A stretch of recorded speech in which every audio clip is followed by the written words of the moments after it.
Assalamu alaikum students. I hope you will be fine. Open your books, page 35. Exercise of the story of an invitation. Question number 2. Answer the following questions with reference to context. Text is part A. I shall have to manage this affair very carefully. Questions which are related to this text are: who says these words and to whom? Answer is Bertha. Bertha says these words to herself. Second question: what was the affair that had to be managed carefully? Affair. To manage this affair very carefully. Answer is trying to arrange for Grace to go to Aunt Meg's in Bertha's place without making Grace feel uncomfortable. This was the affair which Bertha wanted to manage for Grace. Number 3. What did the speaker plan to do in order to manage this affair carefully? Bertha planned to tell Grace that she could not go due to the circumstances, but she would not reveal that the circumstances were Grace's, not Bertha's. Next, part B. You are not strong and you need a good rest. Question is, who says these words and to whom? Bertha says these words to Grace. Second question, why did the person being spoken to need a good rest? She was weak. She was working very hard for the exams. That is why she needed a good rest. Who is she? Grace.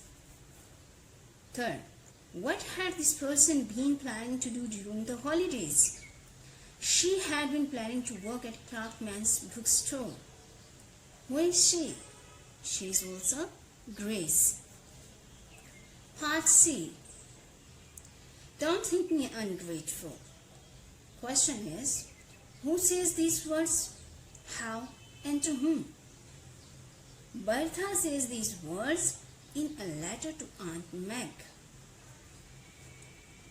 Second, why might the speaker appear to be ungrateful? Because she is turning down an invitation. Next is working with words. Use the following words and phrases in sentences of your own. Morning, fittingly, after your own heart, wistfully, dirty, solemnly, on purpose, think me ungrateful, cordial, intend to. Question 2. Complete the crossword by solving the clues. All the words appear in the story apart from one. Which one? When something is finished or completed, we say it has ended. No lies, truths. When we have put on our clothes, we are dressed. Something that is liked by many is popular. When you get to the top of the something, we say you have climbed it. To believe or think that something is true or real. Suppose. Not clear or precise. Indistinct, vague. Schemes, arrangements, programs, plans. To get away from, to get free, escape. Belonging to them, there. A small plant, shrub. Shrub is a word which is not used in the story. What Grace became after eating well at Aunt Meg's, plump. Takes into one's family by legal means and raises as one's own child. Adopts. Shut, close. Part C. Learning about the language. Question is, in the following sentences, some verbs have been italicized. Write out each word and state its tense, past, present or future, and simple, perfect or continuous. As first sentence, Bertha Sutherland hurried home from the post office and climbed the stairs. Hurried and climbed, these two words showing simple past tense. So there is just room for one more is simple present.